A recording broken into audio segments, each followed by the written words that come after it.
this is Shirleen with another episode of the Southern Gal's Kitchen. We're going to be making 5-grain bread today.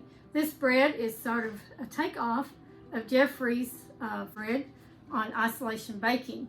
It's a wonderful, wonderful bread, but I want to make mine with whole wheat. So I've added a few things. Hard white wheat flour that I milled at 496 grams. I sifted it in a 40 mesh sifter, and that sifts out maybe 10% of the bran. I wanted to lighten it up just a little bit.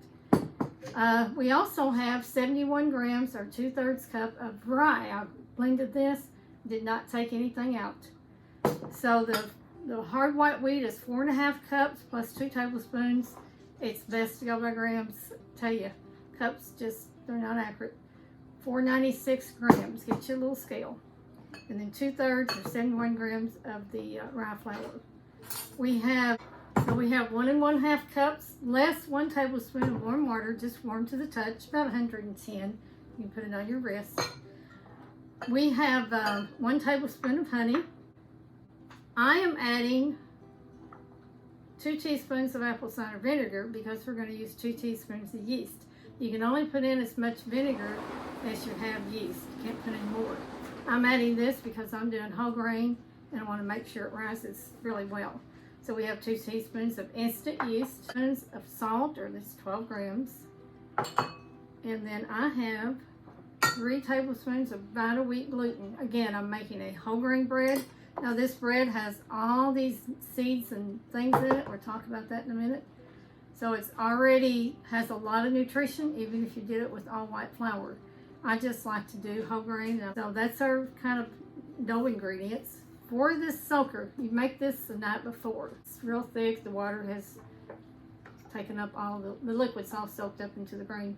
You leave this sit out all night. But this is a 1/2 cup of flaxseed, 1/4 cup plus 2 tablespoons of sunflower seeds. I used mine that I had, which were toasted and salted, but it'd be fine. 1/2 cup of old-fashioned rolled oats, not instant. 1 cup of water that's cool, 228 grams, and 1/2 teaspoon of salt. I put it overnight, just cover it, let it set, and it's all soaked up. You make this the night before. This is called your pâte fermentée. This is 1 3/4 cups, 210 grams. You could use hard white wheat. I used the red hard wheat. 1/2 cup plus 2 tablespoons or 142 grams of cool water, 1/2 teaspoon of salt, and a pinch of yeast.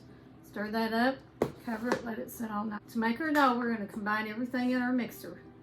So we're going to put in our water, and I'm going to put the water in first. If you put the flour in first, you know how the flour sticks to the bottom of your bowl. It's better to put your liquids in first. So we're just going to put everything in here.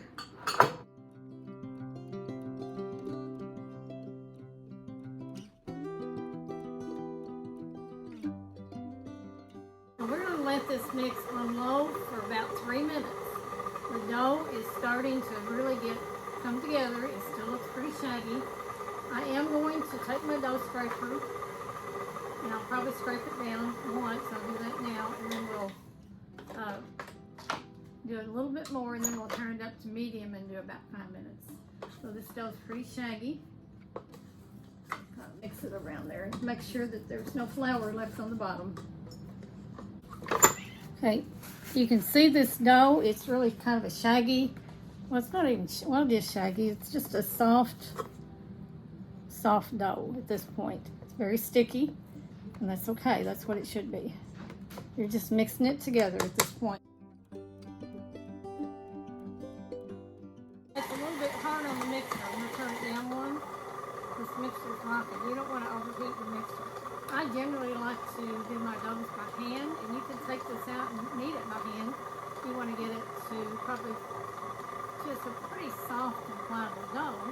I'm going to go ahead and use the mixer, but then we may take it out the last few minutes and do it by hand, because I don't want this thing overheating. I'll turn it up and turn it down. I like, this is a high hydration wet dough. Sometimes it's a little easier with the mixer. You can do stretch and folds. Make it work that way too. 2 round, 2 oblong. I'm going to make 1 oblong, and I'm going to make rolls, like round rolls, a little smaller, individual rolls. That has really pulled away from the sides of the bowl. sifted flour that I milled, the hard white wheat. I'm just going to dust my board, and I'm talking dust. I don't want my mixer overheating and it feels warm, so I'm going to take it out.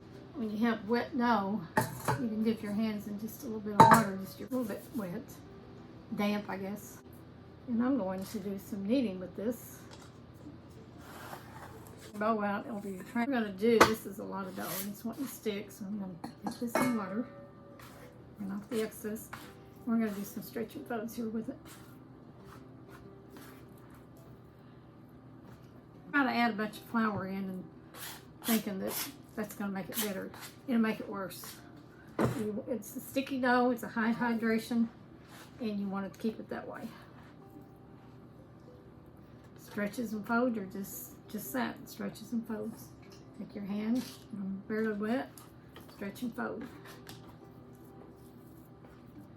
Scrape your dough up. Use your dough scraper instead of adding flour. Stretch and fold. My dough off the board again. Stretch and fold.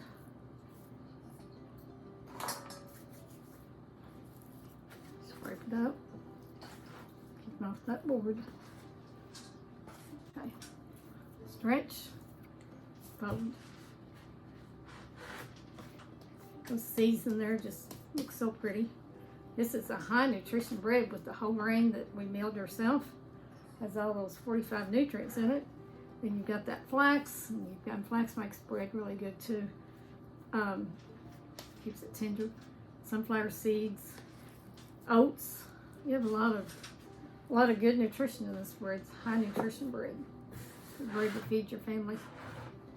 At this point, I'll put this back in the bowl.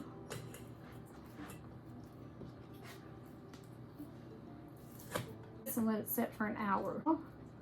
It's going to develop gluten as it sets. We'll cover it. Come back in an hour. Okay, our dough has really risen. It's still sticky, but again, it's a wet dough. And what we're going to do, again, when I say lightly flour, I'm talking dusting. I'm not talking about any flour you can hardly see. You just don't want to be adding flour to your dough. Get my spatula wet so I can get this out of here. We're going to, it's a good dough, really good dough. Get my fingers wet again. Stretch, fold, stretch, over and fold, stretch and fold. You can stretch it up and fold it, or you can pull it. Just stretch it and fold it. My hand wet so it won't stick. And then let your dough rest again. Then we're going to, after it rests a few more minutes, we're going to divide it in half. These will be about 830 grams each. Stretch some of that stickiness out. It's still a little sticky, and some of the stretches and folds will help get that dough where it's not quite as sticky. Pull it up here and see it's not tearing when I pull it.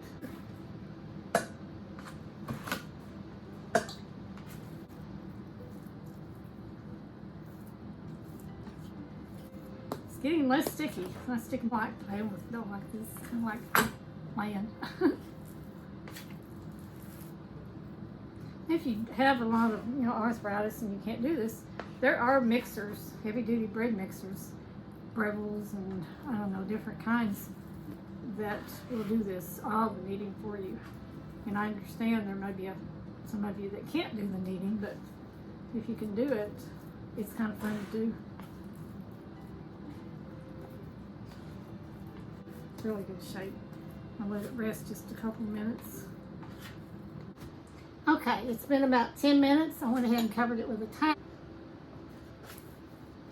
Pull it up and get this damp. Pull it up.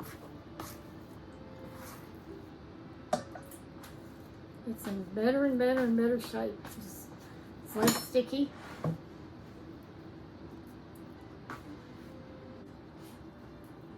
You can do this as many times as you need to. But don't rush it. Don't start trying to bake your bread before it's ready. It's just going to be dense It won't be what you want, and you won't be happy with it. You got to get that dough worked. You don't want to over knead, but you want to knead it to the point that it can pass a window pane test anyway. It's kind of my take on it. Okay, it looks good now. You can see light through it in lots of places. So what we're going to do is cut this dough into here.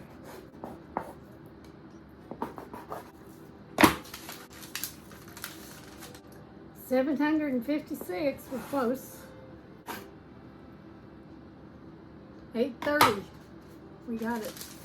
We're going to shape each one of these pieces into a round ball, and then we're going to cover them again, let them rest 20 minutes. The more dough rests like that, not the more, but to a certain level, it just helps the dough build gluten, and it really does need to rest in between and let those gluten strands relax. So just shape it into a round ball with your hands, tuck it under. Actually, I'm going to tuck it under first. My hand's wet enough I can do this. Just a round ball. Get all that taut on the top as much as you can. Everything really tucked under well. We're going to let that set for 20 minutes. We'll do the next one. On the bottom. Then just turn it back over. Dough scraper under there. Keep it from sticking as much. That dough scraper, when you dip it in water, it will keep it from sticking as bad. You just pull that, cup your hands under. Pull it under tight. Keep your hands a little bit wet, mildly wet, slightly wet. We'll come back in 20 minutes. It has risen. I'm going to bake one loaf in here. I'm going to make it an oblong, and then I'm going to lift this out. I've greased this with some spray.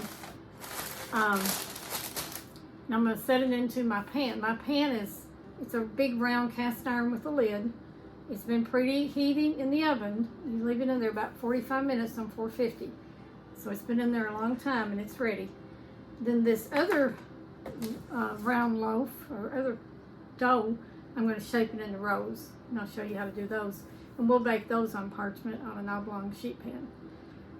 This one we'll do first. I'm going to put just the tiniest, and I'm talking tiny dusting of flour, so it won't stick, because you don't want to get it, we can't get it into your pan. That wouldn't be good. It messes up when you try to get it into your pan. So you're going to need just a tiny dusting of flour. But you do not want this sticking to your surface.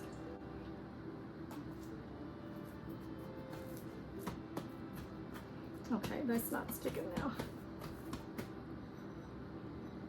Just keep my hands dusted. Once I can pick it up, flatten this out, just to degas it a little bit, not beat it up, but just degas it. Stir it 3 or 4 times. That's all you got to do. Then we're going to make sure it's not sticking again. A little flour in my sifter here. Flatten it out. I'm going to make it into kind of an oblong. Take my hand with the flour on it and put that on the rolling pin. I'm going to roll this out a little bit. But again, I don't want it sticking to my boards. You have to be careful. Make sure it's not sticking.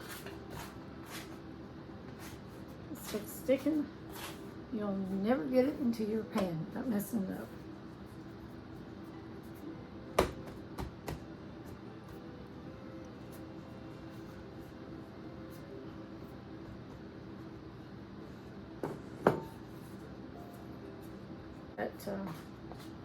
Air bubbles, you just have to get them out. And we're going to pull on this side, this end, just a little bit. Flatten it with the heel of our hand. Pull this one in, so they'll kind of meet in the middle. Flatten it with the heel of our hand. Get those air bubbles out.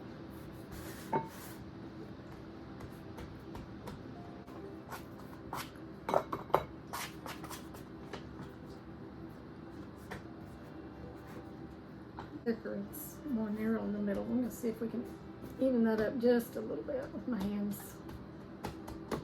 Now what we're gonna do is we're gonna roll this up, roll, roll, and then pull back. I don't know if you can see it, but I'm pushing back with my thumbs and then rolling, and roll. Just very gently push back with your thumbs. Your thumbs are doing the work. Keep a little flour in your hands, just a dusting. Roll. And keep those air bubbles out. Roll.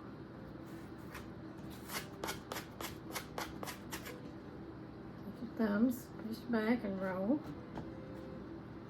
Don't get in a hurry, just because you're close to the end. You just want to keep working with it. Roll it back, push your thumbs there. Push your thumbs. See if I can turn this around, you might be able to see it better. It's backwards for me, but maybe I can do it that way. I just took my thumbs there. I'm just rolling it. I can't do it backwards very well. Anyway, you're gently pushing back and then you're rolling it. Push it back, and then roll it. Push it back, and then roll it. Push it back, and roll it. Push it back, and then roll it. Now you've got your bread. You got your shape there. What you want to do is pinch those ends, those bottoms together. You have to seam your dough up, is what they call it. Pinch it up in your ends. You got to kind of pinch them up, and I like to turn them under just a little bit. You got to really work with that. You get dusting of flour and pinch it up. Just really pinch it up. Otherwise, the bread will start coming apart on you. You get come apart in places you don't want it to come apart. So we'll pull this under, pull it out, just stretch it out a little bit, roll it under, and pinch it up. I've shown this in other videos too, but you always want to pinch it up good. Just pinch it in there. You dip your hand in some water to pinch it, you can do that too. That'd help it really stick together. Not wet, but just again damp. This looks sewed up pretty good. Now, you want, this still looks a little slack in the middle. Let's see if I can fix that. It's sunken down here and it's puffier on each end, so I'm going to try to straighten that up some. Push it together, and I can always stretch it back out. And I like to take my hands, cup under the bread. Really cup it under with your hands. It helps shape it, but it also helps get that top taut and tight to keep that air bubbles out of your bread. So really work with it just for a few minutes. Just work with it. This basket, I don't want this more than 10 inches. This basket's a little bit over, so I'm going to go about right there. That's about right. It could be just a little bit longer, but it's going to stretch out. It'll rise some. And I'm going to put the bread the same side down because I'm going to pick this whole thing up and set it down in my cast iron. I won't be turning it out of the Benetton like you normally would. I need to get a liner for this Benetton, I guess. But this works. I'm fine with it. Make sure those ends are really pinched up. We're going to score this bread. Dusting, dusting with flour, just make sure it's kind of dry on the top. Because we're going to have a little bit of flour on this. It's kind of pretty too. One thing is sharp, it's a razor blade obviously. What you want to do is you want to just don't play around with this. Grind your knife quickly. It has to be really sharp. That's why these little things with a handle and a razor blade work really well. You can order these, but you can just use a sharp knife. But you got to really make it work. Let's go. I'm going to go.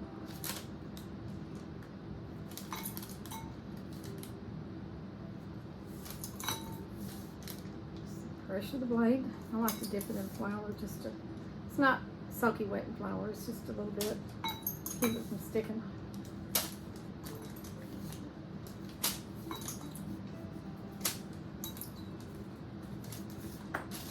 It just makes a real pretty, I don't know if you can see that, but I don't want to mess up my bread here. A real pretty design on there. We'll put this in here.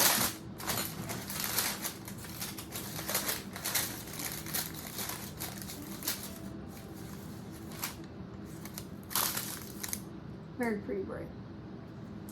It's going to bake out. My pan is so hot and so heavy. I'm just going to take this and plop it in there. Looks like it's going to fit. I'm not going to pull that out for you because, okay, I just lifted that gently out of there and plopped it right in the pan. It was perfect. Minutes, and we'll check it. The last 5 to 8 minutes, I'll check it, actually in 20 minutes. I'll check it in 15 because when it starts the last 5 minutes or so, I can remove that lid and let it get really brown. So I want it to be nice and golden and brown and then crusty on the bottom. I will check it with a thermometer. Some people don't like to do that. But I want 190. They say it's not as accurate. But I will also check the bottom. It should be hollow sounding. Do not underbake your bread. Don't burn it, but you do want it baked. Okay, I'll set my timer and then we'll make our rolls. We're going to shape them into rounds. Let those rise. 30, 40, 50 minutes. Go out. We'll shape this, cut this in about. And we're going to take each half, make it kind of a log shape so they're kind of even. I don't really want to weigh them out. I could. I'll cut that in half. Cut this one in half. And then we'll take about 3 pieces out of each one of these. So we'll have 12 rows.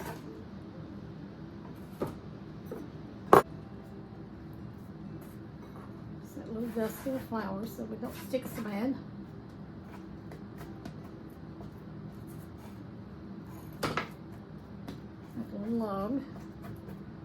Shape it up. And we can make about 3 pieces out of each one. Make sure they're exactly the way you want them. Flour dusted on my hands. Make them in the balls. I'll get my fingers wet so they don't stick. I'm going to turn the balls under. We'll come back to them in a minute. This one's shaped round. Get my hand wet. I'll turn the dough under. And what you're going to do, once you get it turned under, you're going to take it, and I want this board of dough off of the dough's on it. We don't need any flour to do this. We just want to do this. Take my hand and cup it, and this part of my hand's on the board. Just kind of.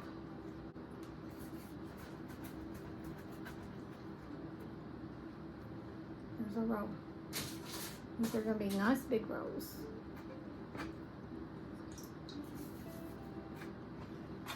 This one's shaped. Well, I'll show you again. Just fold under each of the sides, pull them down to the center.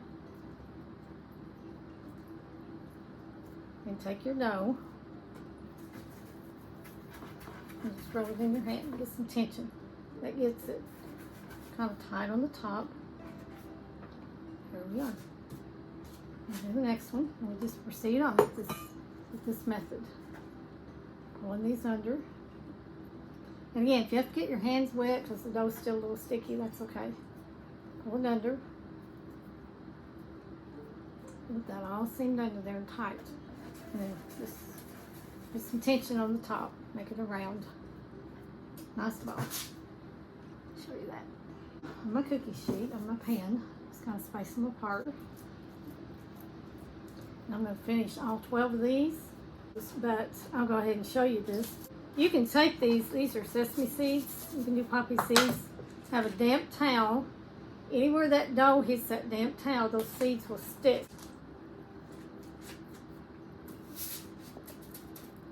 Makes it really pretty. So I'm gonna go ahead. I like seeds on them. I just think they're really pretty. But just wanted to kind of show you that technique. I use that quite a bit on loaves and on rolls.